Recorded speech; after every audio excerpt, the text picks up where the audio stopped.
ಅಮ್ಮ ಯಾಕಿಷ್ಟೊಂದು ಗಟ್ಟಿಯಾಗಿ ಚಿಟ್ಟಿದ್ರಿ ಅಂತ ಕೇಳ್ತಾ ಬಂದೆ ಅಲ್ವಾ ಅಂತ ಮುನಿಸಿನಿಂದ ಮುಖ ಇಟ್ಕೊಂಡ್ಳು ಆರಾಧ್ಯ.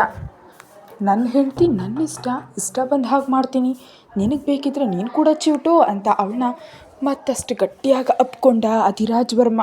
ಪಾಕೆಟ್ನಲ್ಲಿ ಮೊಬೈಲ್ ರಿಂಗ್ ಆಯಿತು. ಜಸ್ಟ್ 1 ಸೆಕೆಂಡ್ ಅಂತ ಮೊಬೈಲ್ ಹೊರಗೆ ತೆಗೆದು ಹೆಸರು ನೋಡಿದ ಅಧಿರಾಜ್ ವರ್ಮ ಮುಖದಲ್ಲಿ ಎಕ್ಸ್ಪ್ರೆಷನ್ಸ್ ಬದಲಾಗಿ ಹೋಯಿತು. ಅವನು ಆರಾಧ್ಯಳನ್ನು ಪಕ್ಕಕ್ಕೆ ಸರಿಸಿ ಹೊರಗಡೆ ಹೋಗಿ ಕಾಲ್ನ ಅಟೆಂಡ್ ಮಾಡ್ದ. ಅಧಿರಾಜ್ ವರ್ಮ ಅಷ್ಟೊಂದು ಸೀಕ್ರೆಟಾಗಿ ಮಾತಾಡ್ತಿದ್ದಾರಲ್ಲ, ಯಾರದು, ಆ ಕಾಲ್ ಯಾರ್ದಾಗಿರಬಹುದು ಅಂತ ಆಶ್ಚರ್ಯದಿಂದ ಅಂದ್ಕೊಂಡ್ಳು ಆರಾಧ್ಯ.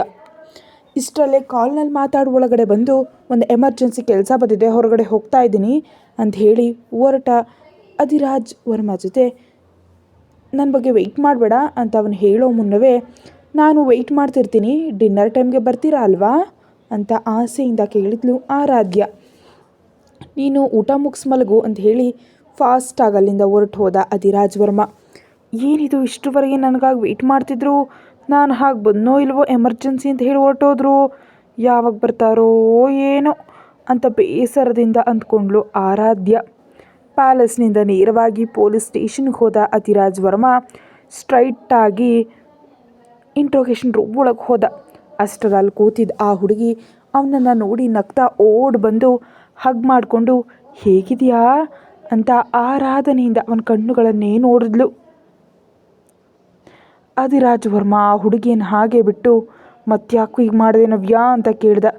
ಸಾರಿ ಅಧಿರಾಜ್, ನಿನ್ನನ್ನು ಡಿಸಪಾಯಿಂಟ್ ಮಾಡಿದೆ, ನನ್ನನ್ನು ನಾನು ಕಂಟ್ರೋಲ್ ಮಾಡ್ಕೊಳ್ಳೋದಕ್ಕಾಗದೆ ಕಳ್ತನ ಮಾಡಿಬಿಟ್ಟೆ ಅಂತ ಬೇಸರದಿಂದ ಅಂದ್ಲು ನವ್ಯ. ಯಾಕೆ ತಿರುಗಿ ಬಂದೆ ಅಂತ ಕೇಳ್ದ ಅಧಿರಾಜ್ ವರ್ಮ ಜೊತೆ.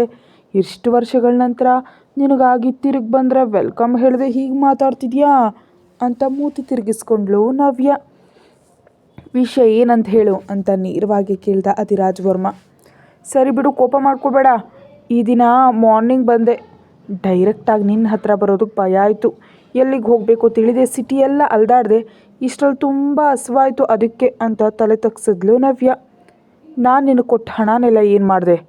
ಅಷ್ಟೊಂದು ಹಣದಿಂದ ಜೀವನ ಪರ್ಯಂತ ಸೆಲೆಬ್ರಿಟಿ ಲೈಫ್ ಲೀಡ್ ಮಾಡಬಹುದಿತ್ತು, ಬಟ್ ನೀನು 5 ಇಯರ್ಸ್ನಲ್ಲೇ ಖರ್ಚು ಮಾಡಿ ಮುಗಿಸ್ದೆ ಅಂದರೆ ಏನು ಮಾಡ್ತಿದ್ಯಾ ಅಂತ ಅಸಹನೆಯಿಂದ ಕೇಳ್ದ ಅಧಿರಾಜ್ ವರ್ಮ.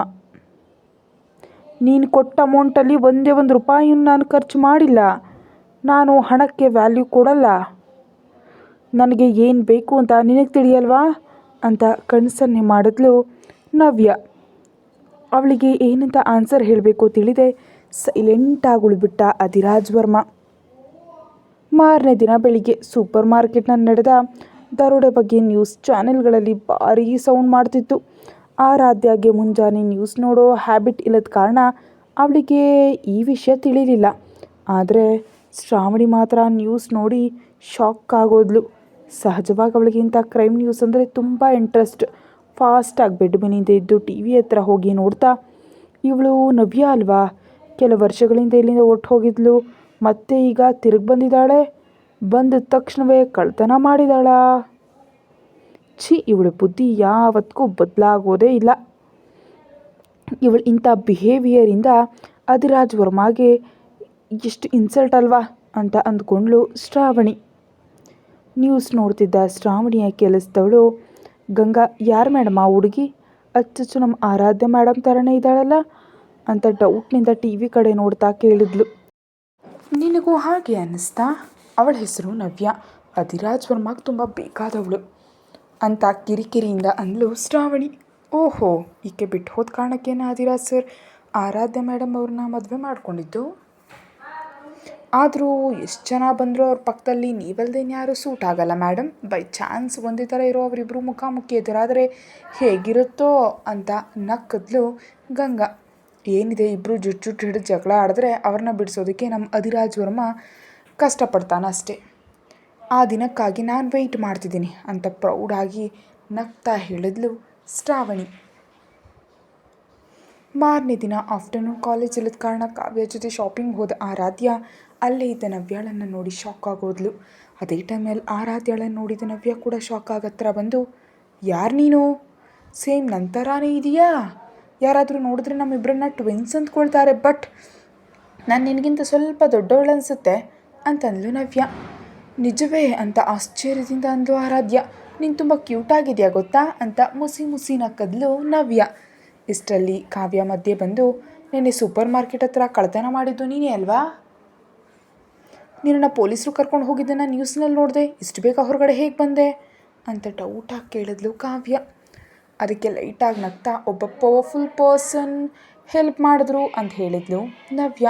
ಅಬ್ಬೋ, ರೂಲ್ಸ್ ಬ್ರೇಕ್ ಮಾಡುವಂಥ ಆ ಪವರ್ಫುಲ್ ಪರ್ಸನ್ ಯಾರಮ್ಮ ಸರ್ರು ಅಂತ ಕೇಳಿದ್ಲು ಆರಾಧ್ಯ. ಅವನು ಈ ಸಿಟಿಯಲ್ಲೇ ದೊಡ್ಡ ಪವರ್ಫುಲ್ ಬಿಸ್ನೆಸ್ ಮ್ಯಾನ್. ಅವನ ಆರ್ಡರ್ಸ್ ಮೀರೋದಕ್ಕೆ ಯಾರ ಕೈಲೂ ಧೈರ್ಯ ಇಲ್ಲ ಅಂತ ಪ್ರೌಡಾಗಿ ಹೇಳಿ ಅಲ್ಲಿಂದ ಹೊರಟು ಹೋದ್ಲು ನವ್ಯ. ಏಯ್ ಕಾವ್ಯ, ಈ ಹುಡುಗಿ ಏನು ಹೇಳ್ತಿದ್ದಾಳೆ ಕೇಳಿಸ್ಕೊಂಡ್ಯಾ? ಅಸಲಿಗೆ ಅಧಿರಾಜ್ ವರ್ಮಾಗಿಂತ ಸ್ಟ್ರಾಂಗ್ ಪರ್ಸನ್ ಈ ಸಿಟಿಯಲ್ಲಿ ಇನ್ನೊಬ್ರು ಇರೋದಕ್ಕೆ ಸಾಧ್ಯನೇ ಇಲ್ಲ. ಅರ್ಜೆಂಟಾಗಿ ಅವರನ್ನು ಕೇಳಿ ಈ ಡೌಟ್ನ ಕ್ಲಾರಿಫೈ ಮಾಡ್ಕೊಳ್ತಿದ್ರೆ ನನಗೆ ನಿದ್ರೇನೇ ಬರಲ್ಲ ಅಂತಂದ್ಲು ಆರಾಧ್ಯ. ಹೊರಟು ಹೋಗ್ತಿದ್ದ ನವ್ಯಾಳನ್ನೇ ನೋಡ್ತಾ ಗಾಬರಿಯಿಂದ. ಹಾಗಿದ್ರೆ ಈಗಲೇ ಹೋಗಿ ಕೇಳ್ತೀಯಾ ಅಂತ ವ್ಯಂಗ್ಯವಾಗಂದ್ಲು ಕಾವ್ಯ. ಈಗಲ್ಲ ಬಿಡು, ಆಮೇಲೆ ಕೇಳ್ತೀನಿ ಅಂತ ಮುಖ ತಿರುಗಿಸ್ಕೊಂಡ್ಲು ಆರಾಧ್ಯ. ಅದು ಸರಿ ಇರಲಿ, ನಿಮ್ಮ ಅಪ್ಪನನ್ನ ನೋಡೋದಕ್ಕೆ ಹಾಸ್ಪಿಟಲ್ಗೆ ಹೋಗಬೇಕು ಅಂತ ಅಂದ್ಕೊಂಡ್ವು ಅಲ್ವಾ? ಟೈಮ್ ಆಗ್ತಿದೆ ನಡಿ ಅಂತ ಅವಳನ್ನ ಗಡಿಬಿಡಿ ಮಾಡಿ ಕರ್ಕೊಂಡು ಹೊರಟ್ಲು ಕಾವ್ಯ. ಅವರಿಬ್ಬರು ಹೋಗೋಷ್ಟರಲ್ಲಿ ಕೃಷ್ಣ ಒಬ್ಬನೇ ಮಲಗಿದ್ದ. ಹಲೋ ಅಂಕಲ್, ನಿಮ್ಮ ಹೆಲ್ತ್ ಹೇಗಿದೆ? ನಿಮಗೆ ಆಕ್ಸಿಡೆಂಟ್ ಆಗಿದೆ ಅಂತ ತಿಳಿದಾಗಿನಿಂದ ಬರಬೇಕು ಅಂತ ಅಂದ್ಕೊಳ್ತಿದ್ದೆ, ಆದರೆ ಈಗಾಯಿತು ನೋಡಿ ಅಂತ ನಗ್ತಾ ವಿಶ್ ಮಾಡಿದ್ಲು ಕಾವ್ಯ. ಐ ಆಮ್ ಫೈನ್ ಅಮ್ಮ, ಥ್ಯಾಂಕ್ಸ್ ಫಾರ್ ಕಮಿಂಗ್ ಅಂತ ರಿಪ್ಲೈ ನೀಡಿದ ಕೃಷ್ಣ. ನೀವು ಒಬ್ಬರೇಲಿದ್ದೀರಲ್ಲ ಅಪ್ಪ, ಚಿಕ್ಕಮ್ಮ ಎಲ್ಲಿಗೆ ಹೋದರು ಅಂತ ಕೇಳಿದ್ಲು ಆರಾಧ್ಯ. ಕೆಲಸಗಳೆಲ್ಲ ಪೆಂಡಿಂಗ್ ಬಿದ್ದಿದ್ವಲ್ವ, ಅದಕ್ಕೆ ಕಂಪ್ಲೀಟ್ ಮಾಡೋದಕ್ಕೆ ಆಫೀಸ್ಗೆ ಹೋಗಿದ್ದಾಳೆ ಅಂತಂದ ಕೃಷ್ಣ. ಆದರೂ ಇಂತಹ ಸ್ಟೇಜಲ್ಲಿ ನಿಮ್ಮನ್ನು ಒಂಟಿಯಾಗಿಬಿಟ್ಟು ಆಫೀಸ್ಗೆ ಹೋಗುವಂಥ ಅವಶ್ಯಕತೆ ಏನಿತ್ತು? ನಿಜಕ್ಕೂ ನಿಮಗೆ ತಕ್ಕ ಹೆಂಡತಿ ಅವಳಲ್ಲ, ಸ್ವಲ್ಪನೂ ರೆಸ್ಪಾನ್ಸಿಬಿಲಿಟಿ ಇಲ್ಲ ಅಂತ ಕೋಪದಿಂದ ಅಂದ್ಲು ಆರಾಧ್ಯ.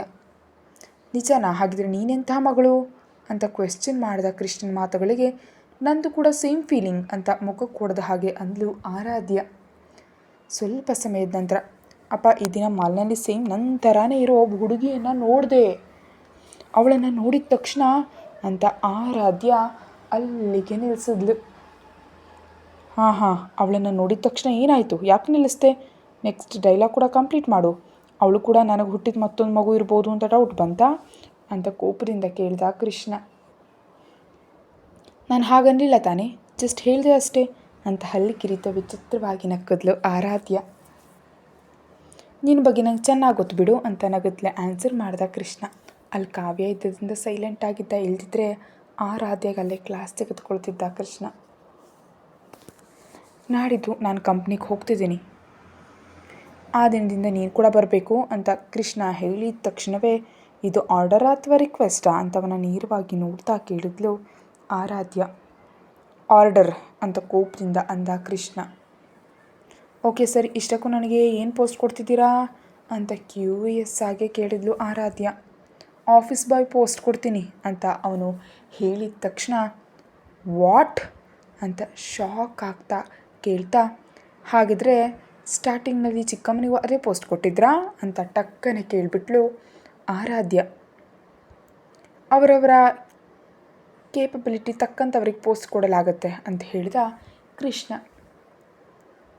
ದೇವ್ರೆ, ಅಷ್ಟು ಸಣ್ಣ ಪೋಸ್ಟ್ ಅಂದರೆ ಆ ಮಲ್ಲೇಶ್ವರಿ ನಿನ್ನ ಜೊತೆ ಆಟ ಆಡ್ಬಿಡ್ತಾಳಲ್ಲ, ಅವಳಿಗೆ ಸಿಕ್ಬಿದ್ದು ಬಿಡ್ತೀನಿ ಅಂತ ಫೀಲ್ ಆಗ್ತಿದ್ದ ಆರಾಧ್ಯ ಜೊತೆ ಆ ದಿನ ಖಂಡಿತವಾಗಿಯೂ ಬರಬೇಕು ಅಂತ ಸೀರಿಯಸ್ ಆಗಿ ಹೇಳಿದ ಕೃಷ್ಣ.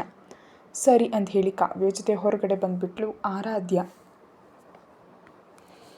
ಅಲ್ಲಿವರೆಗೂ ಕಷ್ಟಪಟ್ಟು ತಡ್ಕೊಂಡಿದ್ದ ನಗುವಿಗೆ ಫ್ರೀಡಮ್ ಕೊಟ್ಟಳು ಕಾವ್ಯ. ಹಾಗೆ ನಗ್ತಿದ್ದ ಕಾವ್ಯಳನ್ನು ಕೋಪದಿಂದ ನೋಡ್ತಾ, ಏಯ್ ಯಾಕೆ ಹಾಗೆ ದೆವ್ವದ ಥರ ನಗ್ತಿದೆಯಾ ಅಂತ ಕೋಪದಿಂದ ಕೂಗು ಹಾಡಿದ್ಲು ಆರಾಧ್ಯ. ನೀನು ಫ್ಯೂಚರನ್ನು ನೆನೆಸ್ಕೊಂಡು ಅಂತ ನಗ್ತಾ ಹೇಳಿದ್ಲು ಕಾವ್ಯ. ನನ್ನ ಜೊತೆ ನೀನು ಕೂಡ ಬರ್ತೀಯಾ ಅಲ್ವಾ ಅಂತ ಬಾಂಬ್ ಸಿಡಿಸಿದ್ಲು ಆರಾಧ್ಯ. ನಿನಗೊಂದು ನಮಸ್ಕಾರ ತಾಯಿ, ನನ್ನನ್ನು ಬಿಟ್ಬಿಡಮ್ಮ, ನಿನ್ನ ಜೊತೆ ನನ್ನನ್ನು ಕೂಡ ನರ್ಕ ಕೆಳ್ಕೊಂಡು ಹೋಗೋದು ಯಾಕೆ ಅಂತ ಅಳು ಮುಖ ಇಟ್ಕೊಂಡು ಆರಾಧ್ಯಳನ್ನು ಕೇಳಿದ್ಲು ಕಾವ್ಯ. ಕಷ್ಟದಲ್ಲಿದ್ದಾಗ ಒದಗಿ ಬರೋನೇ ಹಿತೈಷಿ ಅಂತ ಸುಮ್ಮನೆ ಹೇಳಿಲ್ಲ ಬೇಬಿ ಅನ್ನುತ್ತಾ ಕಾವ್ಯಳನ್ನು ನೋಡಿ ಕಣ್ಣು ಮಿಟಕಿಸಿದ್ಲು ಆರಾಧ್ಯ. ಒಟ್ಟಿನಲ್ಲಿ ಕಂಪ್ನಿಗೆ ಹೋಗೋ ದಿನ ಬಂದೇ ಬಿಡ್ತು. ಆರಾಧ್ಯಕ್ಕೆ ಸಪೋರ್ಟ್ ಆಗಿರಲಿ ಅಂತ ಕಾವ್ಯ ಕೂಡ ಕೃಷ್ಣನ್ ಕಂಪ್ನಿಯಲ್ಲೇ ಇಂಟರ್ನಾಗಿ ಜಾಯ್ನ್ ಆದ್ಲು. ಇಬ್ಬರನ್ನು ಬೇರೆ ಬೇರೆ ಡಿಪಾರ್ಟ್ಮೆಂಟಲ್ಲಿ ಹಾಕ್ಬಿಟ್ರು. ನಾನು ಅಂದ್ಕೊಂಡಂತೆ ಸಣ್ಣ ಕ್ಯಾಬಿನಲ್ಲಿ ಜಾಯ್ನ್ ಆಗಿ ಕೆಲಸ ಜೊತೆ ಪ್ರಾಬ್ಲಮ್ಸ್ ಏನಿದೆ ಅಂತ ತಿಳ್ಕೊಳ್ಳೋದಕ್ಕೆ ಸ್ಟಾರ್ಟ್ ಮಾಡಿದ್ಲು ಆರಾಧ್ಯ. ಅವಳು ಕೃಷ್ಣನ ಮಗಳು ಅಂತ ಕಂಪ್ನಿಯಲ್ಲಿ ಯಾರಿಗೂ ತಿಳಿಯದಂತೆ ನೋಡ್ಕೊಂಡಿದ್ರಿಂದ ಒಬ್ಬ ನಾರ್ಮಲ್ ಹುಡುಗಿಯಂತೆ ವರ್ಕ್ ಸ್ಟಾರ್ಟ್ ಮಾಡಿದ್ಲು. ಆಫೀಸ್ನಲ್ಲಿ ಫೈಲ್ಸ್ ಕಾಪಿ ಮಾಡೋದು, ತೆಗೆದುಕೊಂಡು ಹೋಗಿ ಸೀನಿಯರ್ಸ್ಗೆ ಕೊಡೋದು ಹಿಡಿದು ಸ್ನ್ಯಾಕ್ಸ್, ಟೀ, ಕಾಫಿ ಕೂಡ ತಾನೇ ತರೋ ಸ್ಟೇಜ್ವರೆಗೆ ಹೋದ್ಲು ಆರಾಧ್ಯ ಪಾಪ. ಒಂದು ದಿನ ಆಫ್ಟರ್ನೂನ್ ಲಂಚ್ ಟೈಮ್ನಲ್ಲಿ ಮ್ಯಾನೇಜರ್ ಒಂದು ಕೆಫೆ ಅಡ್ರೆಸ್ ಹೇಳಿ ಅಲ್ಲಿಂದ ಕಾಫಿ ತರಲು ಆರ್ಡರ್ ಮಾಡ್ದ. ಅದಕ್ಕೆ ಆರಾಧ್ಯ, ಅಲ್ಲಿವರೆಗೆ ಆರಾಧ್ಯ ಊಟ ಮಾಡಿದ ಕಾರಣ ನೀನು ಹೋಗಿ ಊಟ ಮಾಡಿ ಆರಾಧ್ಯ, ನಾನು ತರ್ತೀನಿ ಅಂತಂದ್ಲು Kavya. It's okay, no problem darling, ನಾನು ಮ್ಯಾನೇಜ್ ಮಾಡ್ಕೊಡ್ತೀನಿ, ಡೋಂಟ್ ವರಿ ಅಂತ ಹೇಳಿ ಆ ಕೆಫೆ ಕಡೆ ಹೊರಟಳು ಆರಾಧ್ಯ. ಕೆಫೆ ಹತ್ರ ರೀಚ್ ಆದಾಗ ಅನ್ಎಕ್ಸ್ಪೆಕ್ಟೆಡ್ ಆಗಿ ಅಲ್ಲಿ ಅಧಿರಾಜ್ ವರ್ಮ ಕಾರನ್ನು ಪಾರ್ಕಿಂಗ್ ಪ್ಲೇಸ್ನಲ್ಲಿ ನೋಡಿದ್ಲು. ಇದೇನು ಅಧಿರಾಜ್ ವರ್ಮ ಇಲ್ಲಿಗೆ ಬಂದಿದ್ದಾರಾ, ಆದರೆ ಯಾಕೆ ಅಂತ ಆಲೋಚಿಸಿದ ಟೈಮ್ನಲ್ಲಿ ಎದುರಿಗಿದ್ದ ಕ್ಲಬ್ ಹೌಸ್ನಿಂದ ಒಬ್ಬ ಹುಡುಗಿ ಜೊತೆ ಹೊರಗೆ ಬರ್ತಿರೋದು ಕಾಣಿಸ್ತು ಅಧಿರಾಜ್ ವರ್ಮ. ಈ ಹುಡುಗಿ ಆ ದಿನ ಮಾಲ್ನಲ್ಲಿ ನೋಡಿದ ಹುಡುಗಿ ಅಲ್ವಾ?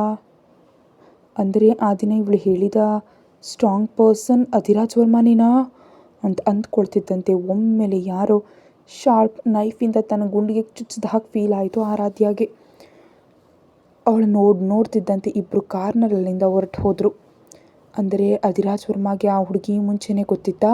ಅವರಿಬ್ಬರು ತುಂಬ ಕ್ಲೋಸ್ ಆಗಿದ್ದಾರೆ, ಅಂದರೆ ಅಧಿರಾಜ್ ವರ್ಮ ನನಗೆ ಮೋಸ ಮಾಡ್ತಿದ್ದಾರಾ ಅಂತ ಆಲೋಚನೆ ಮಾಡ್ತಿದ್ದಂತೆ ಅವಳ ಕಣ್ಣುಗಳಿಂದ ನೀರು ಜಲ ಜಲ ಅಂತ ಹರಿತು. ಅದಕ್ಕಿಂತ ಹೆಚ್ಚು ಆಲೋಚಿಸೋ ಧೈರ್ಯ ಇಲ್ಲದೆ ಮೆಲ್ಲಗೆ ಕೆಫೆ ಒಳಗೆ ಹೋಗಬೇಕಾದ ಐಟಮ್ಸ್ ತೊಗೊಂಡು ಗಬಗಬನೇ ಆಫೀಸಿಗೆ ಬಂದಳು ಆರಾಧ್ಯ. ಮ್ಯಾನೇಜರ್ ಹೇಳಿದ ಆರ್ಡರ್ ಅವನಿಗೆ ಕೊಟ್ಟು ತಿರುಗಿದ ಆರಾಧ್ಯಾಗೆ ಈ ಫ್ಲೋರ್ ಯಾರು ಇಷ್ಟು ಚೆನ್ನಾಗಿ ಕ್ಲೀನ್ ಮಾಡಿದ್ದು ಅನ್ನೋ ಮಲ್ಲೇಶ್ವರಿ ಮಾತುಗಳು ಕೇಳಿಸಿದ್ವು. ಆ ಹುಡುಗಿ ಮೇಡಮ್ ಅಂತ ಒಬ್ಬ ಸ್ಟಾಫ್ ಮೆಂಬರ್ ಆರಾಧ್ಯ ಕಡೆ ಕೈ ತೋರಿಸಿದ್ರು. ನಾನಾ ಅಂತ ಅಯೋಮಯವಾಗಿ ನೋಡ್ತಿದ್ದ ಆರಾಧ್ಯ ಜೊತೆ, ಏ ಹುಡುಗಿ, ಕಣ್ಣು ಕಾಣಿಸಲ್ವಾ? ಇದೇನ ಕ್ಲೀನ್ ಮಾಡೋ ಪದ್ಧತಿ?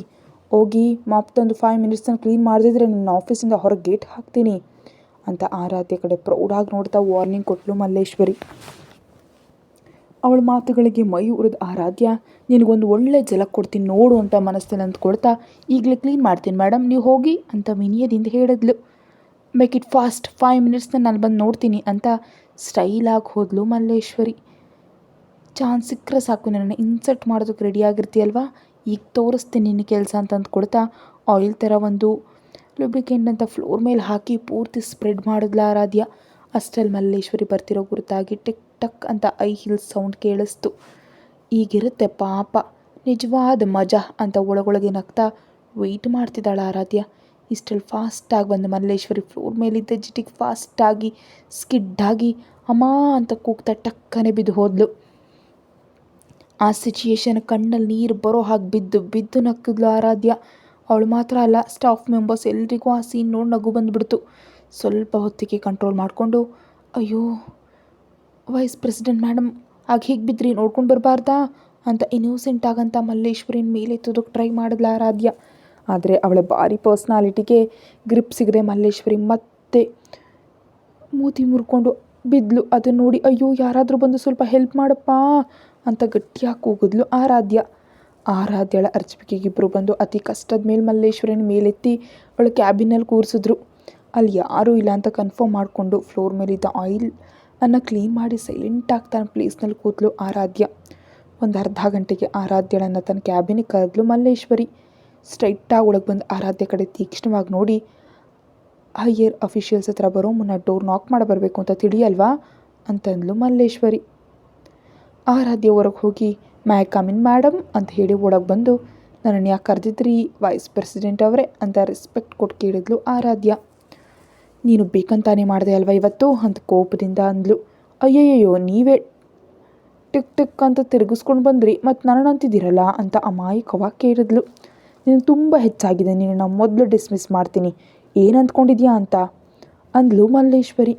ಹೌದಾ, ಅಪ್ಪ ಕೇಳಿದ್ರೆ ನೀವೇ ಬೇಕಂತಾನೆ ಕೆಳಗೆ ಬಿದ್ದು ನನ್ನನ್ನು ಡಿಸ್ಮಿಸ್ ಮಾಡಿದ್ದೀರಾ ಅಂತ ಕನಸನ್ನೇ ಮಾಡ್ತಾ ಹೇಳ್ತೀನಿ ಅಂದ್ಲು ಆರಾಧ್ಯ. ಮಲ್ಲೇಶ್ವರಿ ಕೋಪ ಬರ್ತಿದ್ರು ಕಂಟ್ರೋಲ್ ಮಾಡಿಕೊಂಡು, ಏನೋ ನಮ್ಮವ್ರನ್ನೆಲ್ಲ ಒಂದೇ ಫ್ಯಾಮಿಲಿ ಅಲ್ವಾ ಅಂತ ಕೆಲವು ಪದ್ಧತಿ ಕಲಿಸೋದಕ್ಕೆ ಟ್ರೈ ಮಾಡ್ತಿದ್ದೀನಿ. ನಿನಗಷ್ಟು ಕಷ್ಟ ಇದ್ದರೆ ಲಿಫ್ಟ್ನಲ್ಲಿ ಕೆಲಸ ಮಾಡು, ಅದಿಷ್ಟ ಇಲ್ದಿದ್ರೆ ವಾಶ್ರೂಮ್ ಕ್ಲೀನ್ ಮಾಡು, ಯಾವ ಕೆಲಸ ಮಾಡಿದ್ರೂ ಸರಿಯಾಗಿ ಮಾಡು ಅಂದ್ಲು. Oh thanks for the offer, time ಬಂದಾಗ ಎಲ್ಲವನ್ನ ಯೂಸ್ ಮಾಡ್ಕೊಳ್ತೀನಿ. ಡ್ಯಾಡಿ ಬಂದು ಕೇಳಿದರೆ ನೀವು ಹೇಳಿದ ವರ್ಕ್ಸ್ ಎಲ್ಲ ಹೇಳ್ತೀನಿ ಅಂತ ತರಲೆ ಹಾಕೊಂಡು ಮಿಟುಕಿಸಿದ್ಲು ಆರಾಧ್ಯ.